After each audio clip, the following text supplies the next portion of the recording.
Okay, so now after learning object orientation के classes and object कैसे बनाने हैं, आज हम दो इंपॉर्टेंट टॉपिक्स पे बात करेंगे। सबसे पहला टॉपिक जिस पे हम बात करने जा रहे हैं वो है इनहेरिटेंस।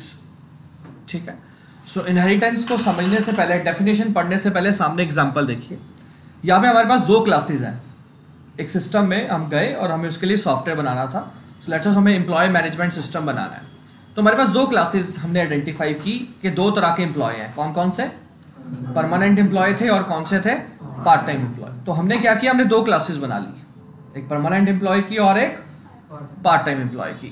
अब इनके अगर हम लोग वेरिएबल्स पे जाएं, एट्रीब्यूट्स पे जाएं सॉरी, तो हम देखेंगे कि परमानेंट एम्प्लॉय के एट्रीब्यूट्स हैं employee ID, name, address, experience, contact number, salary and provident fund number, जो भी उसका है, जो बेनिफिट उसे मिलना है। और हम क्या क्या फीचर्स दे रहे हैं उसके ऊपर। एम्प्लॉय की इंफॉर्मेशन हम ऐड कर सकते हैं, हम व्यू कर सकते हैं, हम उसकी सैलरी क्या करेंगे, कैलकुलेट करेंगे, हम उसे क्या देंगे, बोनस देना है उसे, या फिर उसकी मेडिकल इंश्योरेंस उसने अवेल करनी है। ठीक है, so this is basically what permanent employee. Part time employee के जब हमने देखा तो उसको क्या फीचर दिए जा रहे थे, उसका भी एम्प्लॉय आईडी स्टोर हो रहा था, नेम हो रहा था, एड्रेस, एक्सपीरियंस, उसका भी कॉन्टैक्ट नंबर सेव करना है, उसकी भी क्या स्टोर करनी है, सैलरी, और उसका हमने स्टोर करना है कि उसका कॉन्ट्रैक्ट कितने ईयर्स का है, 1 साल का, 2 साल का, तो उसका एक वेरिएबल है। और उसके फीचर्स क्या दिए जा रहे हैं, उसकी भी इंफॉर्मेशन ऐड होगी, उसकी भी इंफॉर्मेशन हम देख सकते हैं, उसकी भी सैलरी क्या होनी है, और एक उसका कॉन्ट्रैक्ट वैलिडेट होना है। ठीक है जी, कि खत्म हो गया तो उसको हम एग्जिट कर रहे हैं। ठीक है, क्लियर है यहाँ तक? सो अब इन दो क्लासेस को अगर हम ध्यान से देखें जो हमने सिस्टम में बनाई, तो आप देखोगे इन दोनों क्लासेस में काफी सिमिलैरिटीज हैं, एट्रीब्यूट्स में भी और बिहेवियर। कई उसके एट्रीब्यूट्स भी हैं और कई बिहेवियर भी क्या है, सेम। अब आप सोच सकते थे कि फिर हमने एक ही क्लास क्यों नहीं बना ली। हमने एक क्लास इसलिए नहीं बनाई क्योंकि दोनों का काम करना अलग अलग है, क्योंकि दोनों में कुछ ना कुछ यूनिकनेस है। ठीक है जी, right. For example permanent employ में उसका प्रोविडेंट फंड का अलग सिस्टम है सैलरी के केस में, और पार्ट टाइम में उसका क्या है, कॉन्ट्रैक्ट के अकॉर्डिंगली काम चल रहा है। अरे ये बात समझ में? सो दो क्लासेस बेसिकली क्या है, अलग अलग है, लेकिन उनकी कुछ फंक्शनैलिटीज क्या है, सेम है, बहुत हद तक सेम है। तो ऐसे केस में हमारा बहुत ज्यादा एफर्ट जाएगा कोड लिखने में, बार बार सेम कोड हम क्या लिखेंगे, बार बार लिखेंगे अलग अलग क्लास में। तो यहां पे कंसेप्ट आता है आपका इनहेरिटेंस का। सो इनहेरिटेंस क्या कहता है? इनहेरिटेंस कहता है कि आप जिस भी सिस्टम में जाओगे ना, आप कोई भी सॉफ्टवेयर रियल वर्ल्ड बनाओगे, 110% गारंटी है कि वहां पे आप कोई भी सॉफ्टवेयर बनाने जा रहे हो, आपको बहुत सारी ऐसी क्लासेस मिलेंगी जिनका काम ऑलमोस्ट क्या है, सेम है, कुछ उनकी फंक्शनलिटीज क्या है, डिफरेंट है। तो जब हम उनका कोड अलग अलग बनाएंगे तो वो हमारा टाइम कंज्यूम होता है बहुत ज्यादा, कोड भी ज्यादा लिखा जाएगा। ठीक है, सो उस केस में हम इनहेरिटेंस करते हैं। उसमें हम क्या करते हैं कि जो दोनों में कॉमन है, 3 में कॉमन है, 5 क्लासेस में कॉमन है, उसे हम एक क्लास में ले आएंगे। ठीक है, जैसे हमने यहां पे एक क्लास बना दी, किस नाम से, एम्प्लॉय। किस नाम से क्लास बना दी, एम्प्लॉय। अरे बात समझ में? ठीक है जी, राइट। और हमने उसके वो कॉमन वेरिएबल ले लिए परमानेंट और टेम्परेरी के, employee ID, name, address, experience, contact number and salary. Method भी हमने कॉमन ले लिए, add employee, view employee and calculate. अरे ये बात समझ में? सो ये कोड हमने एक ही बार लिख देना है, इसका ऑब्जेक्ट नहीं बनाना, ये कोड एक ही बार लिख देना है। काम किसने करना है, permanent employee and part time. तो उनकी दो अलग अलग क्लासेस बनी और हमने कहना है कि ये क्लासेस दोनों एम्प्लॉय क्लास से इनहेरिट कर लें, यानी कि जो कोड एम्प्लॉय क्लास में मिला है उसकी एक कॉपी इनको मिल जाएगी, इनको दोबारा कोड लिखने की जरूरत नहीं है। प्लस इनके अपने एट्रीब्यूट्स हैं, जैसे प्रोविडेंट फंड नंबर जो था, apply, bonus, avail, medical insurance. ठीक है जी, राइट। बाकी का सारा कोड इन्होंने किस क्लास से ले लिया, employee class. So this is reusability. जब आप प्रैक्टिकल रीयूजेबिलिटी देखना चाहते हो तो ये रीयूजेबिलिटी है। ठीक है, सो फॉर एग्जांपल अब पार्ट टाइम एम्प्लॉय है, सो पार्ट टाइम एम्प्लॉय ने भी एम्प्लॉय से इनहेरिट कर लिया। ठीक है जी, राइट। और उसका सिर्फ अपना वेरिएबल जो ऐड होगा, कौन सा, contract year and contract validation. बाकी सब कोड उसको उसी से कॉपी करके मिल जाएगा, उसको दोबारा लिखने की जरूरत, यानी कोड एक बार लिखना है, बाकी क्लासेस दूसरी क्लास से अपना कोड क्या कर सकती हैं, कॉपी कर सकती हैं, यानी इनहेरिट कर सकती हैं बिना लिखे। आ रही है बात समझ? क्लियर हो गया इनहेरिटेंस? किसी को इशू इनहेरिटेंस में? Okay, so what is inheritance? ध्यान से अब डेफिनेशंस पढ़ना। Inheritance allow us to define a class that inherit all the attributes and methods of existing class and adding its own attributes and method. आ रही बात समझ? ठीक है। अब फॉर एग्जांपल आपका पेमेंट है, सो पेमेंट में आपके पास दो तरह की पेमेंट है, credit card and debit card. अब दोनों में कार्ड नंबर भी होगा, कार्ड का एक्सपायरी डेट भी होगी, कार्ड का सीवीवी भी होगा, तो अलग अलग क्लासेस बनाने का बेनिफिट नहीं है, कुछ दोनों में अलग अलग चीजें हैं, ठीक है जी, राइट। तो उस केस में हम एक ही क्लास बना सकते हैं कार्ड नाम की, और नीचे दो क्लासेस बना ली, credit card and debit card, जो क्रेडिट क्लास से क्या कर लेंगी, इनहेरिट, जो कॉमन चीजें हैं उनसे ले लो, ठीक है। तो कोड एक ही बार लिखना पड़ा। सो जब हम लोग कॉमन चीजें एक क्लास में ले जाते हैं तो हम उस कंसेप्ट को बोलते हैं जनरलाइजेशन। क्या बोलते हैं? कि एक क्लास में सब कॉमन ले जाओ। So generalisation is keeping attributes and methods that are common to two or more classes in order to reduce coding of effort and save time. Clear है यहां तक? और जो क्लास हमारी यूनिक है, जो दूसरी क्लास से इनहेरिट कर रही है, प्लस अपना भी उसका कोई काम है इसलिए अलग बनी थी, तो उस नई क्लास को हम लोग क्या बोल रहे हैं? स्पेशलाइजेशन। लोगों को मजाक लगता है यार क्लास। बैठ जाइए यार। स्पेशलाइजेशन का क्या मतलब है? स्पेशलाइजेशन मतलब है एक तो हम इनहेरिट करेंगे प्लस अपना एट्रीब्यूट और बिहेवियर क्या करेंगे? ऐड करेंगे उस क्लास में, तो उस कंसेप्ट को हम क्या बोलेंगे? स्पेशलाइजेशन, ठीक है, राइट। कुछ कॉमन टर्मिनोलॉजी जो लैंग्वेजेस टू अलग अलग है। जो क्लास से, जिस क्लास से आप इनहेरिट करते हो, आप उसे क्या बोलते हो? कुछ पेरेंट क्लास बोल देते हैं, कुछ बेस क्लास बोल देते हैं, कुछ सुपर क्लास बोल देते हैं, और कुछ क्या बोल देते हैं? जनरलाइज क्लास, ठीक है। और जो क्लास इनहेरिट कर रही है उसे हम लोग क्या बोलते हैं? अगर ऊपर वाली क्लास को पेरेंट बोलेंगे तो नीचे वाली को क्या बोल देंगे? चाइल्ड। अगर ऊपर वाली को बेस बोलेंगे तो नीचे वाली को क्या बोल देंगे? ऊपर वाली को सुपर बोलेंगे तो इनहेरिट वाली को सब क्लास। आ रही है बात समझ में? तो आपने देखना है कि आप किस टर्मिनोलॉजी में कंफर्टेबल हो, आप वो वर्ड यूज कीजिए, ठीक है। क्लियर है यहां तक? ठीक है। अब यहां पे हम आते हैं प्रैक्टिकल के ऊपर। सो मैं अब आपको एक प्रैक्टिकल दिखाता हूं इसमें। सो चलिए कोड ओपन करते हैं।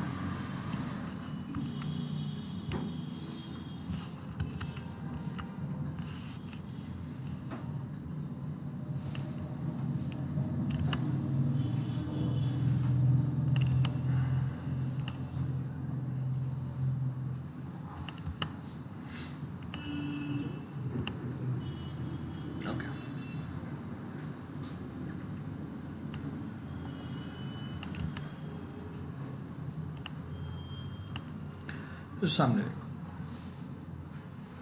सो मेरे पास लेट्स सपोज दो क्लासेस हैं जिनका हमें काम करना है, एम्प्लॉय एंड स्टूडेंट। एक क्लास है एम्प्लॉय और एक इस नाम से स्टूडेंट, ठीक है। दोनों में मुझे कुछ चीजें सेम लगी। फॉर एग्जांपल मुझे दोनों केस में स्टोर करना है उनका नाम, लास्ट नेम, ईमेल, ठीक है। फर्स्ट नेम स्टोर करना है, लास्ट नेम स्टोर करना है, लेट्स सपोज क्या स्टोर करना है? ईमेल। और जो यूनिक है वो ये है कि अगर हमारे पास एम्प्लॉय है तो उस केस में हमें उसका डिपार्टमेंट स्टोर करना है और सैलरी स्टोर करनी है। अगर स्टूडेंट है तो हमें उसका कोर्स एंड फीस स्टोर करनी है। अरे बात समझ में? सो हमने क्या किया? हमने एक क्लास बना ली, किस नाम से? पर्सन। किस नाम से क्लास बना ली? पर्सन। और जो कॉमन था हमने उसको एक क्लास में ले लिया, किस नाम से? Personal info. उसमें हमने उसका क्या स्टोर कर दिया? First name and last name and email, ठीक है। और शो भी कर दिया first name, last name and let's suppose email. फिर हमने एक क्लास बनाई, किस नाम से? एम्प्लॉय। अब हमारे पास, हमें पता था कि first name, last name, email already है, तो दोबारा करने की जरूरत, तो हमने उसे किस क्लास से इनहेरिट कर लिया? पर्सन। सो सिंटेक्स क्या है कि अपनी क्लास का नाम लिखना है, पैरेंथेसिस में उस क्लास का नाम लिखना है जिससे हमने क्या करना है? इनहेरिट करना है। आ रही है बात समझ? क्लियर हो गया? ठीक है। अब इसमें हमने सिर्फ वही फंक्शन लिए जो हमें चाहिए थे, कौन से? Department info. तो इसमें हमने उसका क्या स्टोर करवाया? डिपार्टमेंट एंड सैलरी, और हमने उसको शो कर दिया। आ रही है बात समझ में? स्टूडेंट के केस में हमने फिर से किससे इनहेरिट किया? पर्सन क्लास से, ठीक है। और हमने उसका एक मेथड बनाया, किस नाम से? Course info. उसमें हमने क्या स्टोर किया? कोर्स एंड फीस, ठीक है। और नीचे हम उसे शो कर रहे हैं। क्लियर होगी बात? इस क्लास के अंदर जितने भी वो फंक्शन है सारे इनहेरिट हो जाएंगे। इनहेरिट, सारे फंक्शन इनहेरिट होंगे, ठीक है। स्पेसिफिक भी हो सकते हैं, स्पेसिफिक नहीं, ओवरराइड हम करेंगे, वो अभी देखते हैं हम लोग, ठीक है। अब सामने आओ, ठीक है। जैसे जावा में आप फाइनल वगैरह कर लेते हो, चीजें कर लेते हो, अभी हम डिस्कस करेंगे। कुछ अदरवाइज आप जितनी क्लासेस में एट्रीब्यूट ले रहे हो या बिहेवियर, वो सारे इनहेरिट होंगे उसको, ठीक है।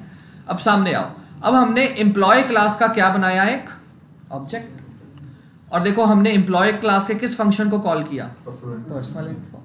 हमने एम्प्लॉय क्लास के किस फंक्शन को कॉल किया, बट अगर आप ऊपर जाओगे तो एम्प्लॉय क्लास के फंक्शन में कोई भी पर्सनल इन्फो नाम का फंक्शन नहीं है ना, लेकिन फिर भी हम कॉल कर रहे हैं क्योंकि इस क्लास ने इसे किससे इनहेरिट किया है, पर्सन क्लास से इनहेरिट कर लिया, तो उसके पास है, चाहे हमने लिखा नहीं है। आ रही है बात समझ में? तो ये कॉल कर सकता है, ठीक है। नीचे अगर हम लोग आए तो हमने किस क्लास का ऑब्जेक्ट बनाया, स्टूडेंट, उसका डेटा दिया और किस फंक्शन को कॉल किया, कोर्स है, ठीक है, और नीचे हमने प्रिंट कर दिया दोनों की इंफॉर्मेशन, ठीक है। सो यहाँ पे आप देखो कि आप उस ऑब्जेक्ट क्लास का भी फंक्शन कॉल कर सकते हो जो उस क्लास के अंदर डिफाइन नहीं है, लेकिन वो किसी और क्लास में डिफाइन है, लेकिन क्योंकि हमने उसे क्या कर लिया, उससे इनहेरिट कर लिया है, तो हम उसे कॉल कर सकते हैं, ठीक है जी। सो यहाँ पे आपकी कोड रीयूजेबिलिटी आती है। क्लियर हो गया?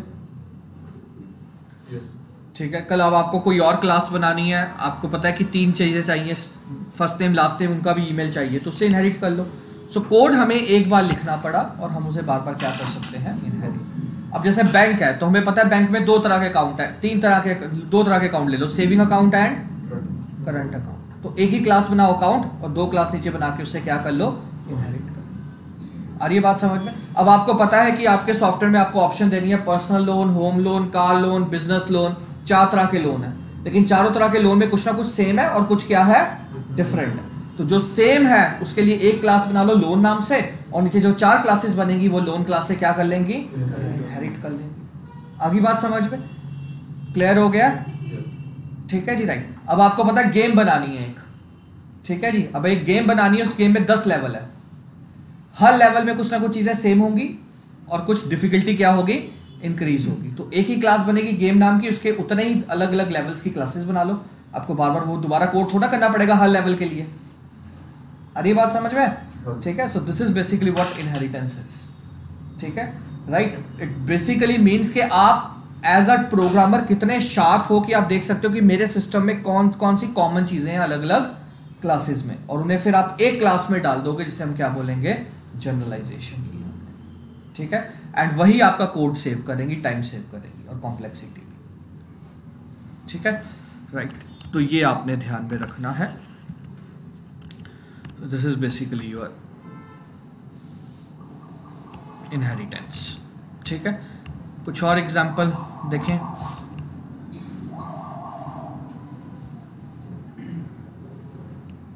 ठीक है, सो यहां पे देखो, अब इस कोड को आप लोग समझो।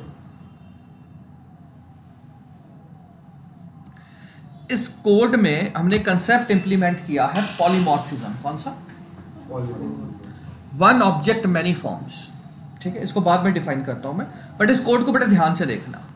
इस कोड में मैंने एक क्लास बनाई है, किस नाम से, एम्प्लॉय। बड़े ध्यान से देखना इस कोड को। और मैंने एक फंक्शन बनाया किस नाम से, जैसे पहले था, क्या मांग रहा है, first name last name and, ठीक है। फिर एक फंक्शन बनाया किस नाम से, इंफॉर्मेशन शो कर रहा है, और एक फंक्शन किस नाम से मैंने बनाया है, कैलकुलेट सैलरी, कैलकुलेट सैलरी, ठीक है जी, राइट। इसमें हम लोग आवर्स देंगे और हमने $10 रेट रखा है स्टैंडर्ड, ठीक है जी, राइट। सो अगर आपने 8 घंटे काम किया तो 8 × 10 लेट्स सपोज, ठीक है। तो ये हमें कैलकुलेट सैलरी रिटर्न कर देगा जो भी हमने बनाई है, ठीक है। अब हमारे पास 2 तरह के एम्प्लॉय हैं। एक कौन सा एम्प्लॉय है, परमानेंट एम्प्लॉय, तो उसका भी first name last name email होना है, उसकी भी सैलरी होनी है, तो हमने उससे इनहेरिट कर लिया कि हमें कोड दोबारा ना लिखना पड़े। हमने सिर्फ उसका क्या स्टोर करवाया, department and let's suppose medical insurance है या नहीं है, ठीक है, राइट। और फिर हमने वो उसे शो भी कर दिया नीचे। अब नीचे आ जाओ, फिर एक एम्प्लॉय हमारे पास क्या है, टेम्परेरी एम्प्लॉय। क्या है, टेम्परेरी एम्प्लॉय। उसमें हमने एक फंक्शन बनाया किस नाम से, कॉन्ट्रैक्ट इन्फो, तो उसमें हमने उसका डिपार्टमेंट स्टोर कराया और क्या स्टोर कराया, कॉन्ट्रैक्ट ईयर, और उसे शो कर दिया, दैट्स इट। अब इन दोनों क्लासेस को, दोनों क्लासेस कितने मेथड इनहेरिट कर रही हैं, 3 मेथड। कौन कौन से, personal info, show info and calculate salary. 3 method तीनों को मिल रहे हैं, ठीक है, दोनों को। अब ध्यान से देखो, हमने परमानेंट एम्प्लॉय फंक्शन का ऑब्जेक्ट बनाया, हमने उसका पर्सनल इन्फो भी दिया और उसका क्या दिया, सर्विस इन्फो भी दिया। टेम्परेरी का बनाया, उसे पर्सनल इन्फो भी दिया और किसका दिया, कॉन्ट्रैक्ट भी दिया। अब हमने उनका कॉल किया शो इन्फो, शो डिपार्टमेंट, और मैंने क्या सैलरी क्या की, दोनों केस में मैंने लेट्स सपोज सैलरी के कितने आवर्स दिए, लेट्स सपोज परमानेंट के लेट्स सपोज मैंने 8 आवर्स दिए एंड 10 आवर्स दे दिए मैंने किसके, टेम्परेरी। आ रही बात समझ में? आउटपुट में क्या आएगा सैलरी में, आंसर क्या आएगा, पहले वाले का 80 आएगा, दूसरे वाले का 100। यही आना चाहिए। किसी को डाउट कोई? ओके, सो मैं इसे रन करता हूं। ठीक है, सो पहले वाले का क्या आ रहा है 80 और दूसरे वाले का क्या आ रहा है 100। ठीक है जी, राइट। अब यहां पे आओ। अब हमने कहा कि यह जो टेम्परेरी एम्प्लॉय है उसे हम $10 नहीं देंगे, उसे कम देंगे। तो हमने यही फंक्शन जो पेरेंट क्लास में है उसे ओवरराइड कर सकते हैं। क्या कर सकते हैं, ओवरराइड कर सकते हैं। बड़े ध्यान से देखना, ऊपर से कॉपी कर लेता हूं ताकि टाइम बचे। So I am just going in a parent class.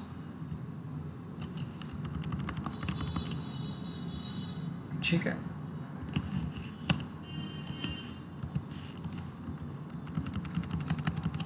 Clear?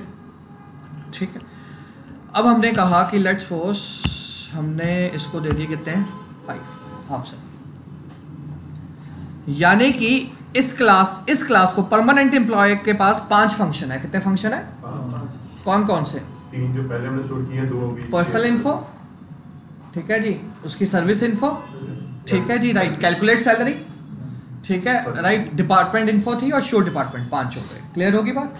Okay. Temporary employ के पास कितने फंक्शन है, 5। ठीक है जी, पहले ऊपर जो उसकी पर्सनल इन्फो, ठीक है जी, देन उसका आई थिंक कौन सी थी, show personal info, calculate salary, contract info and show, 5 function है, प्लस कैलकुलेट सैलरी भी है। बट ये क्लास कहती है कि बॉस मेरी सैलरी कैलकुलेट करने का तरीका क्या है, अलग है। तो ये अपने पेरेंट को ओवरराइड कर सकती है, ये अपने पेरेंट को क्या कर सकती है, ओवरराइड कर सकती है। ठीक है जी, राइट। सो यहां पे देखो, यहां पे इसने कैलकुलेट सैलरी किया और इसने आवर्स इनटू 5 कर दिया। अब बड़े ध्यान से देखना, अब अगर मैं इसकी आउटपुट लेके आऊं, अरे बात समझ में? सो याद रखना, अगर कोई ऐसा फंक्शन है जो पेरेंट क्लास के पास है और चाइल्ड क्लास अगर चाहे तो उसे वो क्या कर सकती है, ओवरराइड कर सकती है कि नहीं मुझे अपने तरीके से करना है। ठीक है, सो जब आपका एक ही काम अलग अलग तरीके से हो रहा है तो उसे हम लोग क्या बोलते हैं, पॉलीमॉर्फिज्म। क्या बोलते हैं, पॉलीमॉर्फिज्म। आपने अभी तक पॉलीमॉर्फिज्म बहुत बार एक्सपीरियंस किया है, मैं दिखाता हूं। तुमने याद है इनपुट फंक्शन यूज किया था, एक इनपुट ऐसे यूज करते थे, एक इनपुट पे आप ऐसे लिख लेते थे let's so centre name, yes है, तो दैट मीन पीछे कितने फंक्शंस बने हुए हैं, 2। एक ही काम है लेकिन 2 अलग तरीके से हो रहा है। ठीक है जी, राइट। सो ये पॉलीमॉर्फिज्म है, 1 ऑब्जेक्ट एंड मैनी फॉर्म्स। अब बड़े ध्यान से देखना, सामने देखना, मैं तुम्हारे सामने एक सॉफ्टवेयर ओपन कर रहा हूं, कैलकुलेटर। अरे बात समझ, ध्यान से देखना मैं क्या डिफरेंस कर रहा हूं। पहले वाले में मैंने 5 प्लस क्या लिख रहा हूं, 10। Done, okay. अब मैंने इसको क्लियर कर दिया। अब मैं लिख रहा हूं 10.5 प्लस 5, लेट्स सपोज। ठीक है, अब मैं इसे क्लियर कर रहा हूं। अब मैं लिख रहा हूं 20.5 प्लस 56.7। ठीक है, मैंने 3 बार प्लस ही किया, लेकिन 3 बार अलग अलग चीजें थी, डेटा अलग नहीं था, यहां पे टाइप अलग थी। पहली बार 2 इंटीजर थे, दूसरी बार पहला फ्लोट दूसरा इंटीजर था, तीसरी बार दोनों ही क्या थे, फ्लोट थे। तो पीछे जिसने फंक्शन बनाया उसे नहीं ना पता उसके पास कौन सी वैल्यू बनानी है, तो हमें कोई ना कोई काम चाहिए कि अलग अलग, या तो अलग अलग फंक्शन कॉल कर दें, अलग अलग फंक्शन बनाएं, ऐड 1 ऐड 2 ऐड 3, नहीं, बट फंक्शन का नाम क्या होगा, सेम, लेकिन उसकी टाइप क्या है, अलग अलग है। तो एक ऑब्जेक्ट अलग अलग फॉर्म में एग्जिस्ट कर सकता है। अरे ये बात समझ क्लियर हो गया? ठीक है, राइट। अब और पॉलीमॉर्फिज्म्स की एग्जांपल देखते हैं जहां पे एक ही फंक्शन होगा लेकिन वो अलग अलग सिचुएशन में काम करेगा। ऐसे वर्ड है, डन। अब यहां पे जाके मैंने इस फाइल पे गया और मैं कहां पे गया, सेव एज पे। ध्यान से देखना, मैं दिस पीसी पे गया और मैंने आंख बंद करके फाइल को क्या कर दिया, सेव कर दिया। सेव होगी फाइल, ओके। अब हम लोग गए सेव एज पे, अब हमने क्लिक किया। अब हमने प्रॉपर जाके पहले क्या सिलेक्ट की, लोकेशन सिलेक्ट की, लेट्स सपोज प्रोजेक्ट, फिर उसको क्या नाम दिया। एक फंक्शन चल रहा है विद डिफॉल्ट वैल्यू कि अगर आप हमें कुछ नहीं देंगे तो हम कैसे सेव करेंगे, और एक चल रहा है कि अगर आप हमें इनपुट देंगे कि कौन सी लोकेशन है, कौन सा नाम है, तो कैसे सेव करना है। आ रही है बात समझ में? राइट। दोनों केस में काम क्या हो रहा है, सेव ही हो रहा है। This is polymorphism. और ये मैं आपको इसलिए बता रहा हूँ कि इंटरव्यू में अगर आपसे कोई पूछे कि मुझे समझाओ पॉलीमॉर्फिज्म क्या है, तो this is what you have to answer. When one object can exist in many forms. Clear होगी बात? ठीक है जी, राइट। अब अगर आपको और एग्जांपल देता हूँ, टिकिंटर किया था, ठीक है। लेट्स सपोज आपके पास कोई लेबल था, LBL कोई भी, डॉट हम किस पे डालते थे, तो एक फंक्शन में हम लिख देते थे let's suppose column is equal to 0, ठीक है जी, रो इज इक्वल टू लिखते थे ना। कई जगह हम लोग लिख देते थे label dot grid is equal to row is equal to 0, column is equal to 1, या कहीं पे हम लिख देते थे column is equal to 0, row is equal to let's suppose 1, comma column span is equal to 2 लिखते थे ना। तो जब फंक्शन बनाते वक्त नहीं ना पता कि कस्टमर क्या इनपुट देके हमें कॉल करवाएगा, ठीक है जी, राइट। तो एज अ प्रोग्रामर हमें तैयार रहना पड़ता था कि अगर कुछ नहीं मिलेगा तो क्या करना है, अगर कुछ इनपुट मिलती है तो किस तरह से करना है। क्लियर हो गया?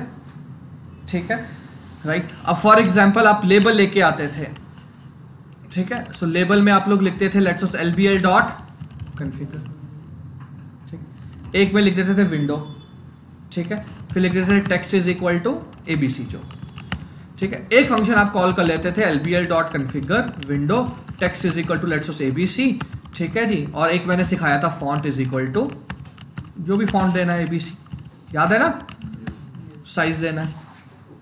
होगी ना पॉलीमॉर्फिज्म। एक ही काम है लेकिन अलग अलग तरीके से एक ही फंक्शन कॉल कर रहे हैं सेम नाम का। अब मैं कस्टमर को नहीं कह सकता कि यार प्रोग्रामर को, सॉरी आगे जो है कि यार तू अलग अलग नाम याद रख, क्योंकि मेरे पास अलग अलग तरीके से आप कॉल कर रहे हो तो मुझे नेम क्या रखने पड़ेंगे, डिफरेंट। नहीं, तो रियल वर्ल्ड में अगर सेम नाम है तो हमें प्रोग्राम में भी क्या रखने हैं, सेम। आ रही बात समझ? ठीक है। This is what polymorphism is all about. Clear हो गया सबको? राइट। एक और टर्म जो आपको इंटरव्यू में पूछी जा सकती है, जो बहुत ज्यादा पूछी जाती है, दो टर्म्स हैं, abstraction and encapsulation. Abstraction and, दोनों ही टर्म की डेफिनेशन सेम है लेकिन काम एक है, ठीक है जी। एब्स्ट्रैक्शन का मतलब होता है सिर्फ रेलेवेंट इंफॉर्मेशन शो करना। सिर्फ क्या शो करना? एग्जाम्पल लेते हैं, एक पूरी फैमिली कार परचेज करने गई है, ठीक है। अब वो कार सेल्समैन है, वो कार दिखा रहा है। अब वो क्या करेगा, जो बच्चे हैं उनको वो कार के अंदर बताएगा कि अच्छा ये स्टूडियो है, ये आपका स्टूडियो लगा है इलेक्ट्रॉनिक, ठीक है जी, राइट। इसमें आप लोग ये YouTube चला सकते हो या ये चीज़ें कर सकते हो, राइट। ये चीज़ें फीचर बताएगा। फादर को बताएगा प्राइस, EMI पे कितना आसान पड़ेगा, ठीक है जी, फ्यूल माइलेज क्या है, ठीक है जी, are you getting a point. And शायद मदर को बताएगा सीटिंग कैपेसिटी कितनी है, आप अपना कितना लगेज रख सकते हो इसके अंदर, ठीक है। सो एक ही काम जो है, ठीक है जी, राइट, चीज बेच रहा है लेकिन तीनों को अलग अलग इंफॉर्मेशन क्या कर रहा है, यानी कि जितनी रेलेवेंट इंफॉर्मेशन है सिर्फ उतनी ही वो क्या कर रहा है, शो कर रहा है, ठीक है। This is known as abstraction. But हम जितनी रेलेवेंट इंफॉर्मेशन है वो कैसे शो करेंगे, जब तक जो इररेलेवेंट है उसे हाइड ना कर दें।